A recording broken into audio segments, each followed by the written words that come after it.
And we're back. Devyn Zoolander sitting here with the systematic strategic thinker, Chrissy Lynn. The coolest person in the world.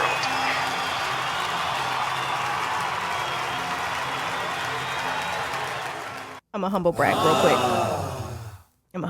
quick. I am a global strategist. I help people build ecosystems with their lifestyles and make sure that they don't have to leave their families to be successful.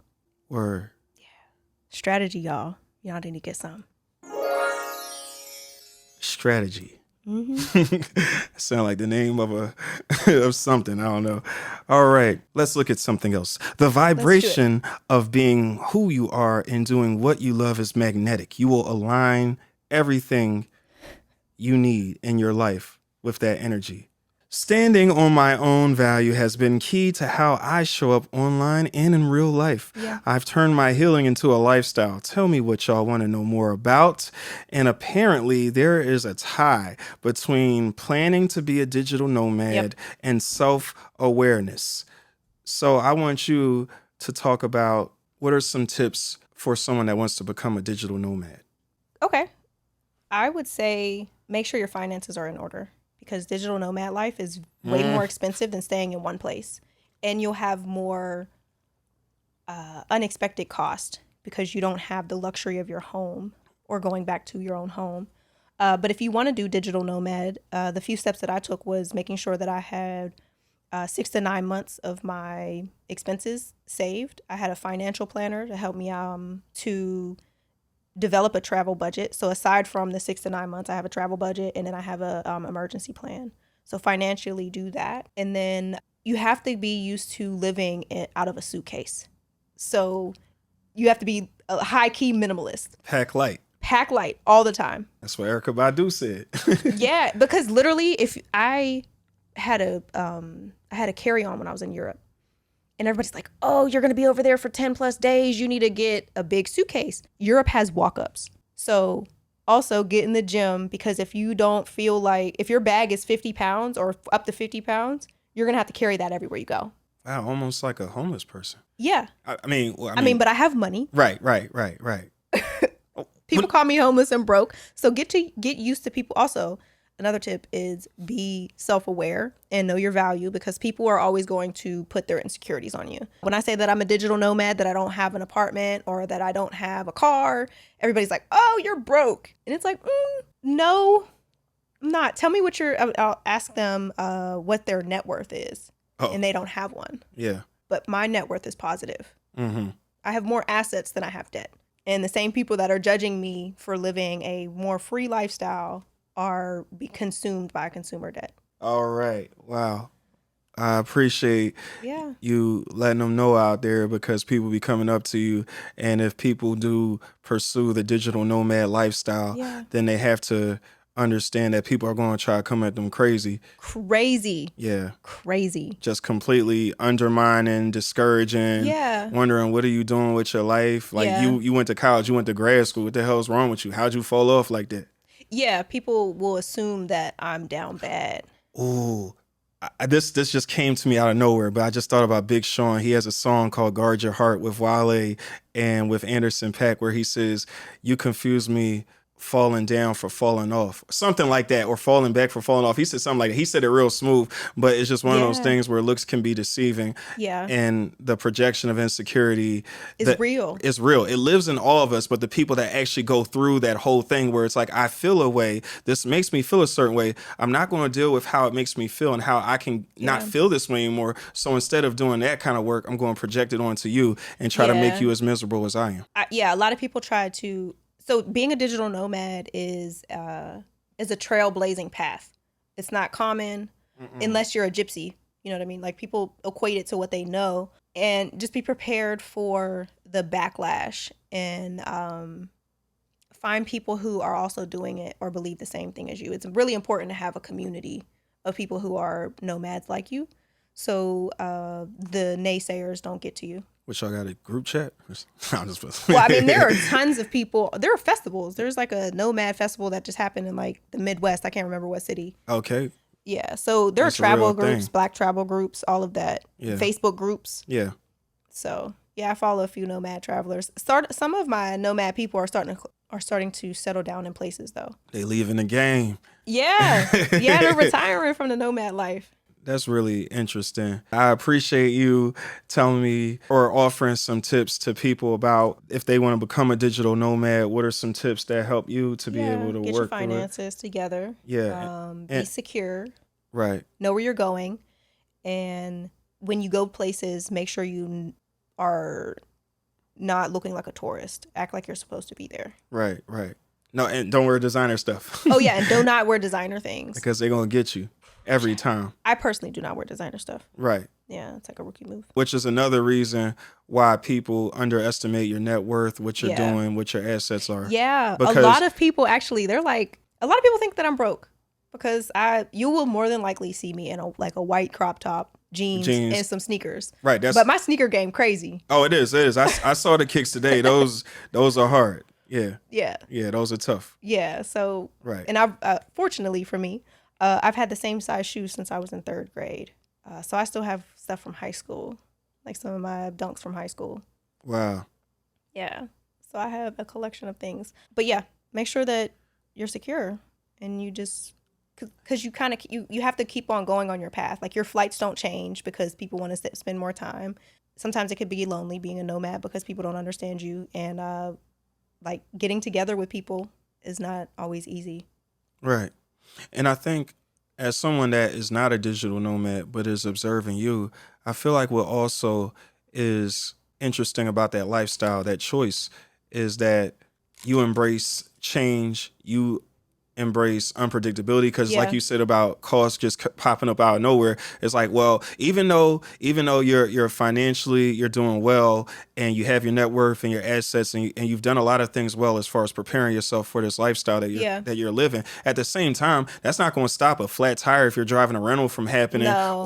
or your Airbnb, whatever. It's like you think it's booked here and it's like no. Listen, I was trying to get back to DC for an event in September, and there was like something wrong with the weather from the Midwest. Pitt International canceled all flights on the East Coast for the whole weekend. My flight, I couldn't get a flight out. The Greyhound never showed up. I got canceled for 3 rentals. Man, I know you was in the dumps if you had to go back to Greyhound, because Greyhound. You know what? I actually don't mind the Greyhound. You don't mind Greyhound? I don't. Megabus, how you feel? I don't mind either. So I catch Greyhound when I was in DC. Right. I would catch Megabus and Greyhound in New York all the time. And it was fine. Yeah, and then also when I was younger, we caught Greyhound to see my stepdad up in Erie a lot. Okay, so you're used to it. Yeah, I'm used to it. Yeah. It's another form of travel. So sometimes American Airlines is tripping trying to get a flight from Pittsburgh to DC. Sometimes they try to charge like $800 to $1,300. So it's a lot easier just to hop on the Greyhound, and I'll do it overnight. Right. Bus. Because by the time you get to that point where the tickets are a lot cheaper, you've covered most of the trip, and then the flight is going to be not even that long. And the bus is easier to get to. Yes. So you can get a bus ticket like today for like $50. Right. Like which is nothing. most I paid was like $120 same day. Right, and that's extreme. That's not every day. So if I have last minute times that I need to be, because again, pivoting, if I have to be in DC short notice, sometimes the flights aren't easy to get. Sometimes they only have 6 a.m. and 12. And if I know at 3 o'clock I have to be there next day, the Greyhound is the option. Gotcha. Or a rental. So that's another tip for nomads. Don't be too good to take Greyhound or whatever you gotta do, because your whole thing, you're constantly moving as a nomad. You're not stationary. You don't have that home base, so you can't get too caught up in I'm too good for this, or I've graduated out of this. Yeah. Like I like flying. I prefer to fly. Of course. But if I have to that's the thing. I'm never too proud to get. I even catch the bus here. I still take public transportation, no matter what city I'm at, because I don't have a car. I sold my car to be a nomad, and I saved $20 grand when I sold it.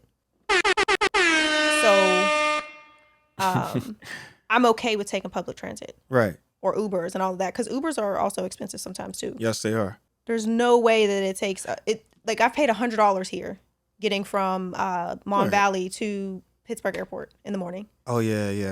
The surcharges are getting crazy. Yeah. When you add that distance with the surge to the plane. Yeah. So that's wild. crazy. Because that's like you said, that's a last minute It's a last Greyhound minute ticket. expense. That's going to take that. If it was a Greyhound ticket, you could go like 8 or 9 hours just on 120. Whereas with this, you going literally an hour, hour and a half maybe, and $1,300. Who's paying that? Yeah, that's So wild. there's opportunity cost. If I don't want to do Greyhound, I just do a one-way rental. Right. And it also helps. And I guess one of the biggest pieces about being a digital nomad is paying your phone bill, making sure your technology is on mobile Wi-Fi. Always. Because, hey, you can say you want to be a digital nomad, but don't be out in the middle of nowhere talking about something. Yo, can I get this Uber? My car broke down in the middle of the country and I want this Uber. Oh, we don't get service out here. Yeah. And do your research on where you're going. Right. Even if it's in America. Right. And I'm sure there are also with the Facebook groups that you talk about and some of the networks that you're a part of that talk about being a digital nomad. Yeah. There are suggestions and people are constantly exchanging ideas about how to troubleshoot different things that come up. Yeah. And we're back. Devyn Zoolander sitting here with the one and only Chrissy Lynn.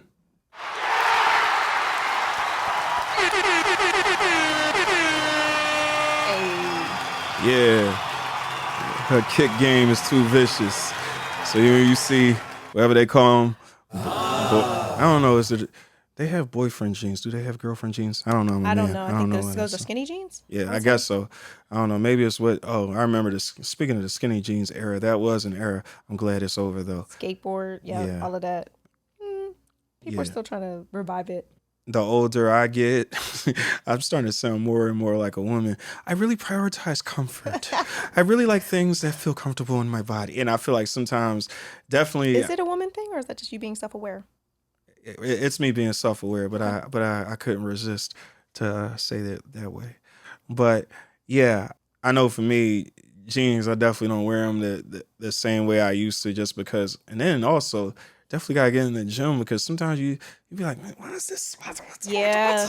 Listen, what is this? These 30+ hormones are catching up to y'all. Yeah, definitely. Y'all metabolism slower. Yeah, I'm still good, but I mean, I'm not perfect. I'm talking about guys. Oh, I feel like when we were in high school, y'all could eat whatever. Yeah. And it would never, like your metabolism would just process it through. Yeah. I'm starting to slow down now. A little bit, but I'm still good. I mean. Oh, yeah, I'm not talking about you. I'm just okay. Guys but yes. in total. And you did say that. My active listening was turned off. I turned it back on now. But yes, that's right. And that is a projection of an insecurity that no one knows that you have because you put it out there. All right. So anyway, yes, okay. I'm glad we talked about that, my avoidance attachment style. So to get back. When we last left off, we were having a conversation about tips for people to become more self-aware. So I would like for you to talk about your journey with self-awareness and how you can inspire others to take steps to become more self-aware. Okay. So I would say understand what your self-esteem level is like. So my therapist gave me a workbook for self-esteem because I felt like everything was rejection because that was how I was treated when I was a kid. Immediate rejection. So I thought when I got to my adult life, I'm like, everything after every corner is going to be rejection. So at the base root of that was self-esteem. And the one big takeaway I got from that workbook was if in your environment is going flip-flop, trends, all of that, I have to find a way to be secure in the middle. And I believe that's what self-awareness is for me. I can evaluate because I know my value, because I know what I bring to the space. I don't have to go with the waves or the trends or how everybody in the room is going. I get to decide how I show up, how I act. So I focus more on being who I am and the decisions that I need to make in the rooms that I'm in that are trying to force me to go with the crowd. Because if you lack self-awareness, then you'll just kind of ride the roller coaster like you're talking about. Yeah, you'll stand for anything. Right. And going back to like my business training is you either influence the room or you get influenced. And I would rather influence the room. Right. There's multiple ways to get to the same result. I don't have to go through whatever the leader is doing. Right. And I like that you said that because that takes me back to capitalism and how we all live in this capitalistic country and society and system. And because of capitalism, it's the reason why a lot of people would frown upon becoming a digital nomad, because they need the security that a Yeah. job brings you. And anything that's outside of that, they don't want to touch it, because capitalism says that you have to stay at this job. Maybe you have to work here. You have to be a good employee. Don't ruffle any feathers. Even if something is wrong, just be professional. And I mean, we can have a deeper conversation, but I even think, I have a go ahead. comment. So when you are under the capitalist system, you're a socialist. So like, that's how capitalists take advantage. They know that you value feelings and you value like the human connection. They don't. They see a dollar value on how they can extract that from you, right? Being a digital nomad, I understand capitalism, the micro and macro. I went to business school, and I also understand socialism. So I get to choose which systems I want to make work for me versus funneling in a system, whether it's capitalist or socialism. Right.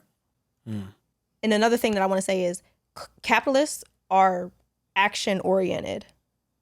So they keep moving and recycle and all of that no matter what. They don't stop. They're not looking for a stopping point or a retirement phase. Right.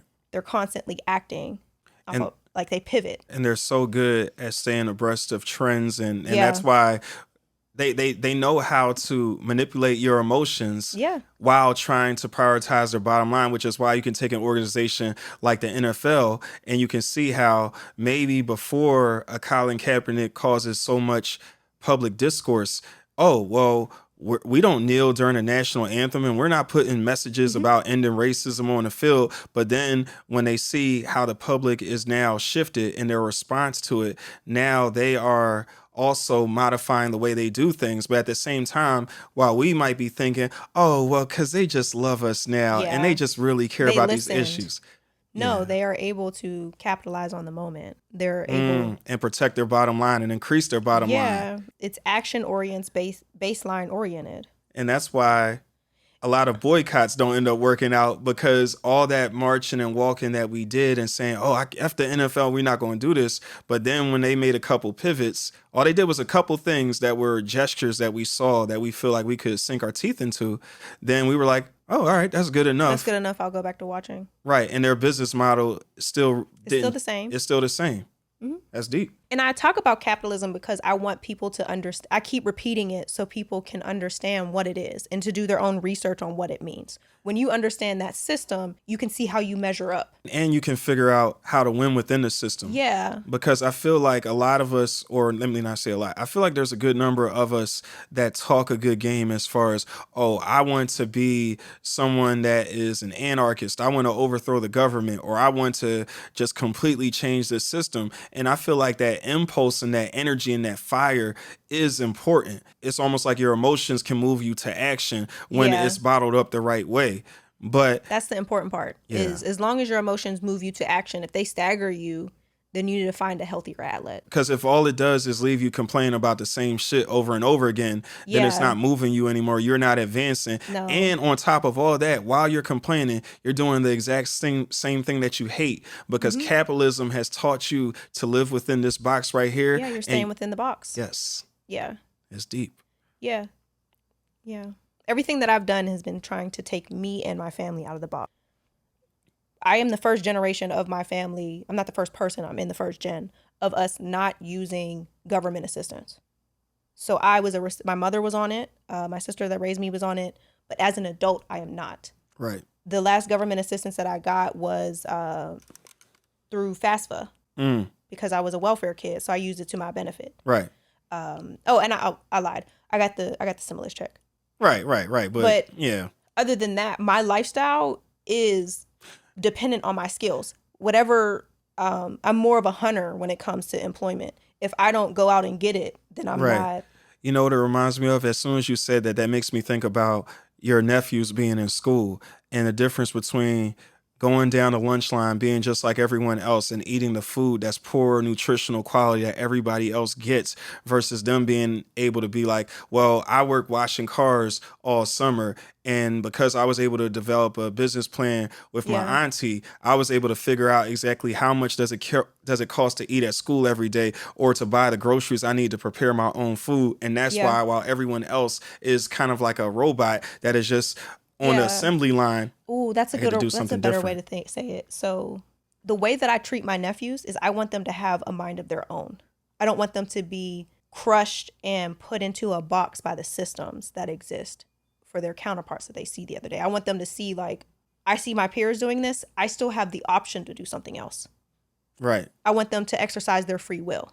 And what you're saying, what I'm gathering from it, in addition to what you just told me, is that you also want them to exhaust all possibilities and their potential, because they might end up arriving in certain scenarios at the same place as the other kids, but at least their process, because the process is way more important than the destination. That's true. Right, because if they can sit here and be like, well, I ended up eating the same food that they ate. Yes, but I saw how you went through several steps to get there. Yeah. And now going forward, what you're working on is strengthening your critical thinking skills and your problem solving skills, so that you don't say, well, I'm presented with a problem. I just have to accept this problem and live within the confines that this problem has created. You're teaching them to be able to think about things that are beyond that.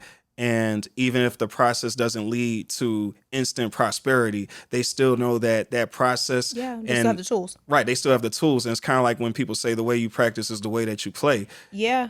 So, yeah. Yeah, I want them to... So, in business, well, in tech, there's a concept called design thinking. You go through different upgrades of the product. Kind of like how iPhone, they release products that are not half-baked, but I know what you not mean. all the way finished. And then they upgrade it along the way after you already have product in hand. The goal of it is, before they release it to the public, they broke everything they could. And then they use the market to test what's not working and feedback. That's what I want to do with my nephews, with my family, because it's not, I don't just help my nephews. Right. I also help my family members. Right. Like with budgeting and all of those things, because I want them to be great. I want them to know everything that I know about the systems and make it use everything that I know as tools to advance whatever their goals are. Right. But I think that so I want my family to break their ideas inside of the family and then go out into the world and be great, like businesses do. And a reason why I make sure that my family understand business concepts: when you know how business goes, you can maneuver with it. You're prepared.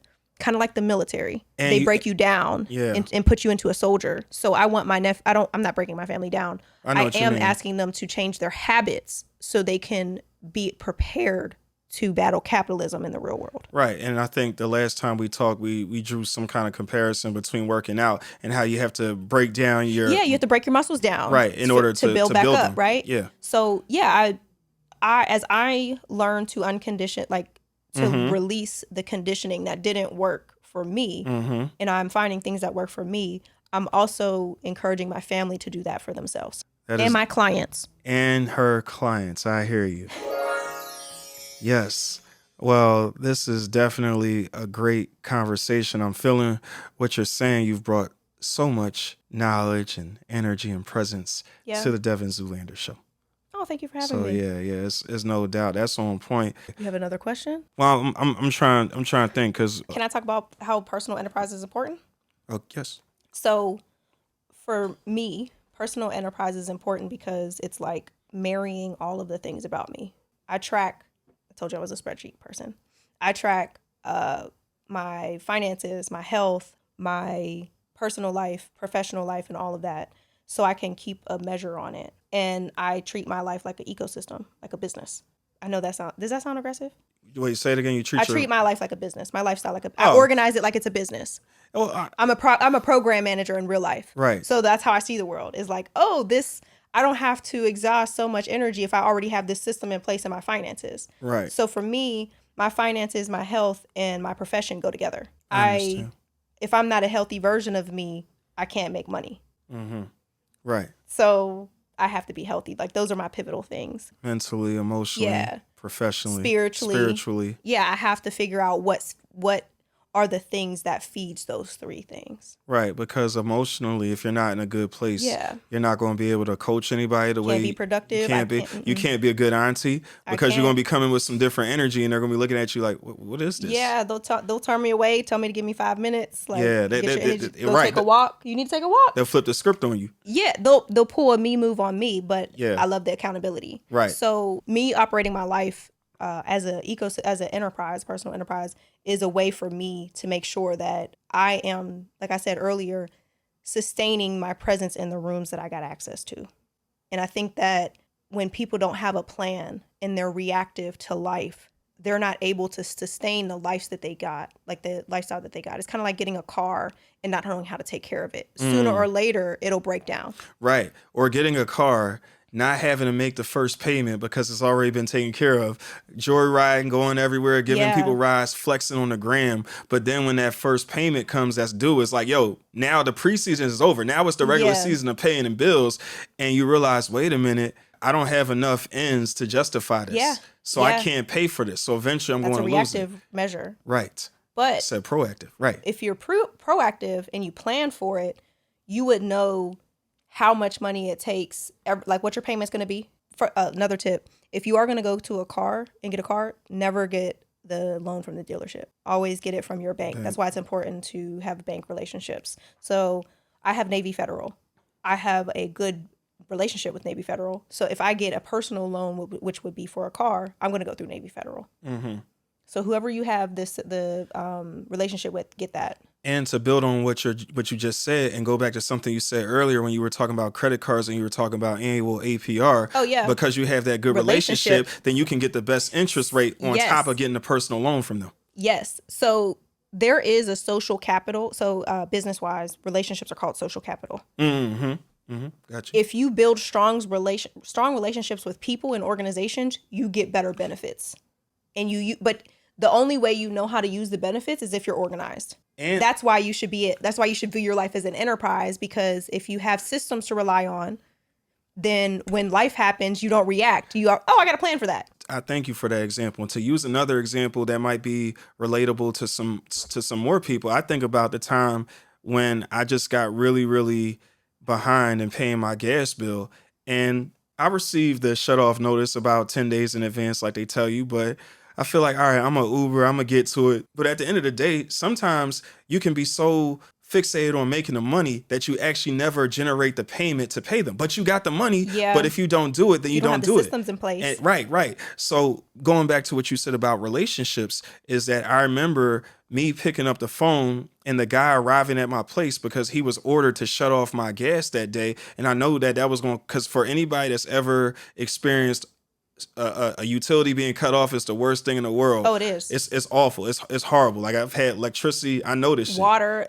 Yes. When I was younger, that used to happen a lot. Yeah, and it's not a good feeling at all. But what happened is he was ordered to do it, but he called me because he wanted to make a human connection and let me know. Look, shout out to that man. Yeah. Oh my goodness.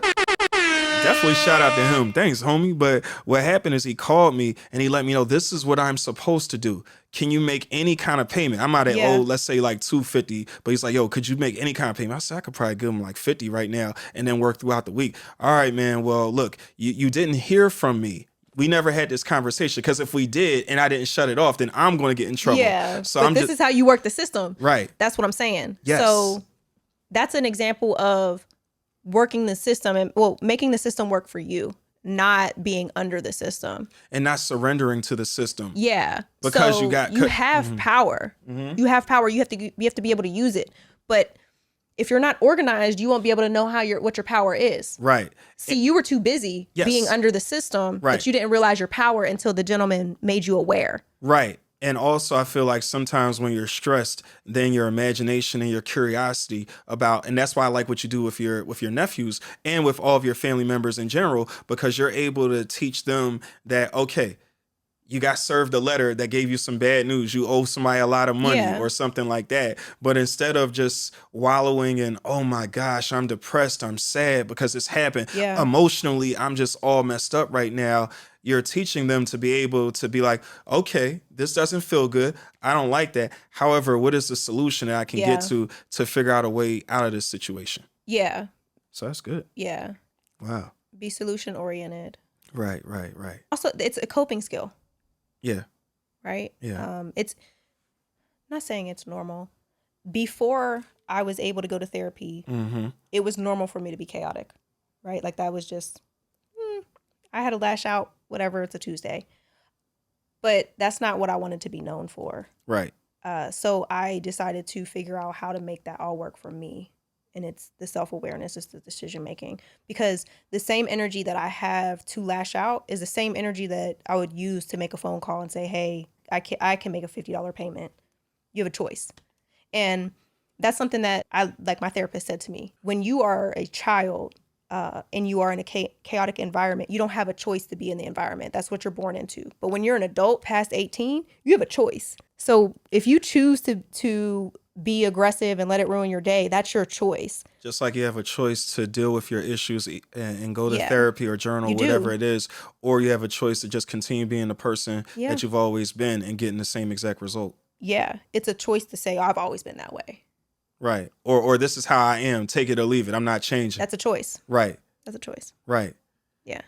Man, wow, this is so deep. I love this conversation. I think that people are definitely going to get a lot out of it because you're dropping jewels, and yeah, it's just really good to be able to talk through this stuff because I think people are out here and they're struggling. And it's one Yeah. thing if you're struggling because natural disaster, family member falls ill, there's just things that are really beyond your realm of control Yeah. that are happening to you.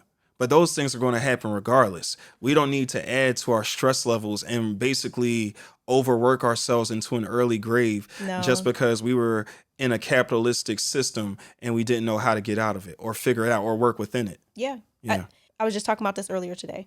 If you see the interviews of the people that are 100, one of the things that they say is that they control what they can and they let go of the rest. That's a choice. Mm-hmm. So we're getting caught up in all of these feelings. We're putting stress hormones and toxins in our bodies by being angry in a prolonged measure. We're not supposed to be angry for that long. Fight or flight is not supposed to. It's supposed to be in bursts. Right. It's not supposed to be prolonged that much. It changes our DNA when we are. Right. And that's how genetic trauma passes on and all of that. Then your trauma responses, it becomes your normal responses. Yeah, and then you're out in the world and traffic, aggression, all of that. Right. And then That's not normal. And then that trauma can actually, if you not addressing it, can actually have you seeing it where it really doesn't exist. Because every situation isn't traumatic, even if you're triggered by something traumatic that happened to you. Yeah, because you are, whatever's happening, Right. You're bringing it back up in your mind. So whatever's happening in real time, you're not just experiencing that. You're experiencing all the stuff that you didn't process out. So back to my nephews, that's why I make sure if they're angry in that moment, they process out those feelings right now, Right. because I don't want something to happen in 3 days and they blow up on somebody. Right. Because they're and they give them that wrath. Right. You don't want them to be emotionally constipated. No, I don't want them to do that. Wow. Man, see, that's what happens when you put smart people. And the funny thing is that, I won't overhype myself too much. I know a little bit, but it's just like that's why conversation is so cool, because you can go into a conversation. I don't know all the digital nomad stuff. I don't know everything you know about business, but just in using my brain, listening to what you're saying, and then processing it and spitting it back out, I'm able to go back and forth with you because you're causing my wheels to turn, even if I'm not as advanced on certain issues as you are. So that's, same. Yeah, that's beautiful. Same thing as what we were talking about earlier when you were talking about music. Music's not my lane, so I can't get. I kept it surface because I only know certain things. Right. I'm not advanced. I like music, but I don't study it. Right. There's levels to it. I know for me, I'm overly preoccupied with it. So I can understand how that could be the one person with this energy and the other person with this energy. They start talking to each other. And at a certain point, the person with less energy about it, because they're not as emotionally invested, they're going to be like, all right, man, I think I'm going to tap out right here. All right, I think I'm going to head out. You need to talk to your tribe because it's not me. Right. But I think that it's important for us to find some type of connectivity with people because, like I said earlier, we're supposed to be connected. Mm-hmm. We're designed to be connected, and I think that we've been separated too long. whether it's the pandemic, whether it's our lifestyles, whether it's important for us to find connection. So figuring out, like I said, I didn't know about music, but I did pull out the parts that I can speak to try Right. to find some type of connectivity. And you spoke on what you were able to pull from it, and relating it to your own experiences. What we Yeah. were talking about connected with something that you're very well versed in. You were able to go back and forth with that. So Yeah. I hear what you're saying. Oh, I know what I wanted to ask you. So we were talking about a fellowship that I applied for Yeah, earlier, a let's talk about social that. media fellowship. Congrats. Yes. It's Well, huge. I didn't get it yet, but I did have a That second. was me speaking it into existence, Oh. and you just interrupted me. My bad, sister. Go ahead, do your thing. Congrats. All Can't right. wait for you to start. Okay. I think I'm gonna get it too, but yeah. All right. So thank you. I received that. But in talking about that, I want to highlight an issue about people that don't apply for things, Ooh, grants, jobs, housing applications. They don't apply for things because they believe that they're not qualified, they're not worthy, they don't deserve it, or they see language in the contract or the application form that discourages them and they feel like they don't fit in. So with me, with the fellowship, I remember reading the description of it and it said this is for undergraduate students, 18 or over, graduate students. Now, it said some more words after that. But initially, when I saw the undergrad or graduate, I'm like, oh, I'm far removed from both of those things. I went to both of those things, but I completed both of those things. So based on that, I don't fit into the criteria. So that means a couple weeks, and I'm letting it get close. If the deadline's October 16th, or let's say the time I applied was maybe September 25th, I'm making up a date here, but I was letting the time tick because I didn't read it all the way through. But then when you keep reading, it says or related work experience. And because I wasn't able to get on the or because I was discouraged by this and that, I wasn't able at first. That kept me from applying, and now at least I can say I had my second interview, and I feel like it went really well. Oh, I can't wait to answer this. Yeah, so I want you to really share your insights on people self-sabotaging their own blessings, if you will, because of something that discourages them. Okay, so one, I would say definitely read the fine print, right? So you know what you're getting yourself into. Absorb it all. The thing about job descriptions is that description is what the person that left the role was able to accomplish. If you see a role, what's something that I applied for? Another program management role. Mm-hmm. I'm well versed in what a program manager is because I've done it. I read the job descriptions and I fill in the gaps of how I can grow into it. I don't look at roles about what they are currently. I look like how I can grow into it, and that's how I perceive on my resume. Because you are trying to take the company or whatever you're doing, you're trying to take it further where it's at. So if I can sell them a bigger vision than what they wrote on it, that's what I'm going to do. And that's what's going to separate you from the other applicants. Because everybody's just going to do the box checker, right? They're going to say, oh, yeah, I got 10 years of experience. They're going to find a cover letter template, copy and paste. I have 12 years of experience. I know how to move people and I know how to move money. And my resume is going to show how I've moved. Like my intro will say, I'll say it more creatively, but I know how to move, like at a basic level, I know how to move people, like influence them, and I know how to move money for businesses to grow. Right. I will say that in my bio, and then I'll make sure that every job description on the bottom in my resume confirms that. So I think one of my resumes says that I helped 1,000 international business owners stay in their home countries by able to set up their digital dashboards for their businesses. That move people in the right direction. That shows that I know how to influence people in a positive light. That's why it's important for you to know the industry that you're in. So your fellowship, tell me what industry that is. It's just social media? Just social media, I guess, is aligned with digital marketing. Okay, so the digital workforce, yes, right? Yes. So at a high level, you would need to know where the digital workforce is, how it functions. Content creation, right? Mm-hmm. So what are the things and the people that it impacts? What is the big mission? And then you get smaller. So like how is Pittsburgh doing it? Is the fellowship in Pittsburgh? Yes. Okay. So what happens in the digital age in Pittsburgh? How is Pittsburgh using it? Mm-hmm. And then what is my skill set? You have a communications background, right? And you already are well versed with being a creative. How can I get to the bigger vision of the industry with my skill sets and the information that I know about how my community uses it? If you can tie those in together, you're going to be set apart from the rest because you're thinking bigger. You're not just trying to check a box. People don't want box checkers. They don't. In business, people want to work with a win-win situation or somebody that is a partner level. Mutually beneficial. Mutually beneficial situations. That's what business people want. They don't want to have to carry you through the process. Right. So your resume needs to say that they don't have to carry you in the language of your industry. Right. Wow. That's why you shouldn't play small, play big always. Yeah.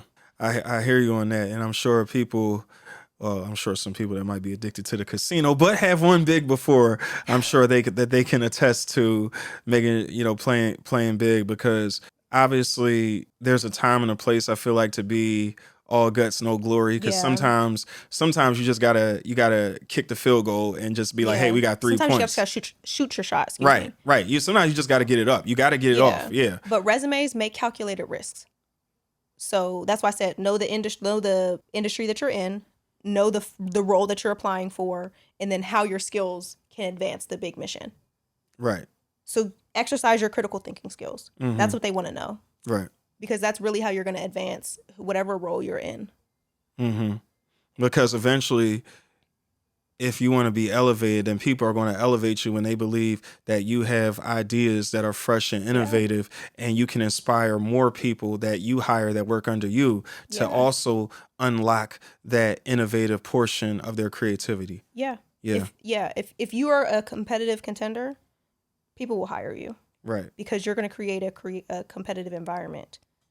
And if you are a person that is lazy, right, you will influence the environment to be lazy, and the managers or whatever, they're going to have to carry you. Right.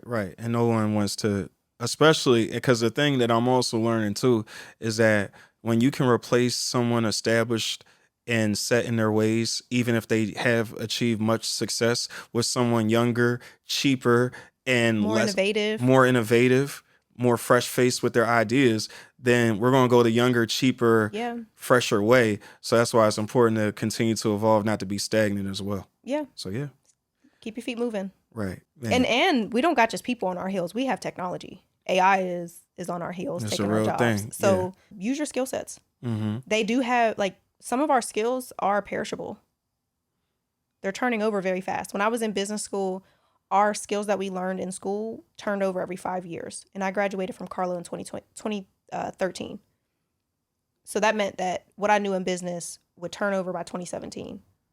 Now it's every 2 years. Yeah. Concepts are refreshing, and people are doing it a different way. To use a music example really quickly, it's so easy to, I heard something on TikTok one time where they took the older Michael Jackson's voice and they had him singing the younger Michael Jackson songs, and vice versa. And just the fact that we're at that point now where we can do things like that. And that's just kind of a leisure thing. You're on TikTok looking at videos and you're impressed by that. But just how, when you talk about capitalism and people be able to capitalize, that's why I feel like musicians, all kinds of creatives are definitely going to have to become more savvy a lot quicker. Yeah. Because people that are big businesses and that are about their bottom line, if you become too much of a issue for them, they can be like, all right, that's cool, we're gonna let you go, but we still own your voice and your likeness, and we're gonna make it sing and make rap songs based. The goal is to be a producer, not a consumer. So if you know how to continuously produce, and like give me an artist that owns their rights. That's a good question. Well, I guess, Jay-Z? I don't know. Yeah. I'm sure Jay does. I mean, did Nipsey own his rights? I think he did. I think he owned it, I think he did. He sold a lot of, at his pace, right? Mm-hmm. So you need to own your skill sets like Nip. Right. Own that industry. I think he's own that portion of the industry yourself. I think I think there's this legend about how he sold 1,000 mixtapes when he was first coming up out the trunk of his car. For $100, right? Yeah. To make the sales goal. And he didn't have to give any money to any blood-sucking labels or anything like that. He was able to keep 100% of profits. Yeah. Yes. So the goal, as an employee, you're trading your skill sets. And you have to go under their requirements based on your employment contract. So know what's in your employment contract, for one, so you know what you're selling. Because sometimes people, employers are starting to put non-competes in our employment contracts. So that means that You can't use that skill set for a year after you leave this job or however long. You can't take this intellectual property somewhere else and try to make money there. No. So I was talking to a gentleman the other day. He has his own business, and he got approached by a big company that wants to bring him on as like a VP or something. Great large contracts I think it was in the hundreds of millions. And that's huge money for a startup, right? But what he needs to remember is that going into a partnership with a corporation is like a marriage. You need to have a prenup. He needs to make sure that he has if he goes from entrepreneurship to back into an employee, he needs to know how to protect himself, because when you go into an employment relationship, they own your skill sets and how you use it and how you behave with it. So that's why people, they get fired when people see their social medias, because they're acting out of character of what the company wants you to act like. Right. So you're not just under their wings for your skill set. It's everything about you. You're constantly under their purview. Yeah. And that's really interesting, because I feel like what happens is when we talk about selective outrage, when we talk about entitlement and feeling like I have the right to get mad about this, then social media understands what triggers us. So what happens is that might trigger us to respond to it. And the way we respond, since we're triggered and we're thinking more emotionally, could be something that, like you said, is not in alignment with the views of the company. And as a result of you still representing the company, even when you're on your own time, they can look at that and make a decision about you. My current employer contract does not say how you act between 9 to 5. It says the entire time you are in this relationship with us, in a year afterwards, you have to abide by these rules. Like, the code of conduct. Anything that I would do outside of that, I can experience repercussions. They're just jealous of your mind. Such a vibe. It is. They're just jealous 'cause It's got a Sade vibe to it. It does.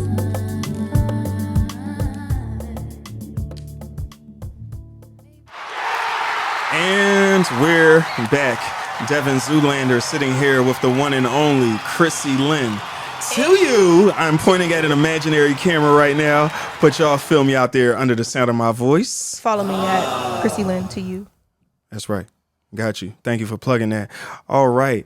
Well, we have had a really robust, educational, just healthy, hearty conversation. And I'm really enjoying all of this. I appreciate it. Thank you for having me. Oh, yeah, no problem. So now what we'll do is we'll get ready to close out because, it's time to go. Yeah, closing time. I remember when I first saw that. But you got to get up. Right. Word. So let me see. Speaking of Cleo Soul, Cleo, can you? Oh, I could do that. Nah, I'm gonna just go right here. Okay. Oh no. I got you. Haha. Give you a little charm. I don't know what's about to happen. Yeah. Like Nick Cannon said, I just want to put a little something on the end. No, we ain't quoting Nick Cannon on these parts. I was talking about Devyn from Drumline. My bad. All right. Well, this has been a wonderful experience sitting here with the one and only Chrissy Lynn. So please tell us, where can the people find you? You can follow me on Instagram, Chrissy Lynn to you, TOYOU. And yeah, I'm usually on Instagram, so you can follow me there. Okay, that's where they're going to follow you at. That's right. I mean, it's such a great song. I just love this song so much. Victoria Monet, she put her foot in this one. But it has been an honor to talk to you. I guess one last thing I'll ask you let me give you the other version real quick. Let me really get you right here. Variety, let's go. Yeah. That's Come what we on. do over here. Okay, let me give you something else. Oh, the piano version. This one is it. This is Yeah. it. I like this one. Yeah. So what I want you to do right now is I want you to offer some final words of wisdom to my audience. Okay. So if you are in business or thinking about starting a business, find your boundaries first. Boundaries are the way to freedom, and you deserve to feel that. Yeah. All right. And if anybody didn't tell you today, you are powerful. You are here for a purpose. Find it and stand 10 toes down in who you are. Right. And even if you are in a position where you're working under someone, never allow them to dishonor your integrity. Yeah. You're a human first. You're a human first. Wow. That's really amazing. This has been another wonderful episode of the Devyn Zoolander Show. And remember, stay moisturized and mind your business. That's all. Just mind your business.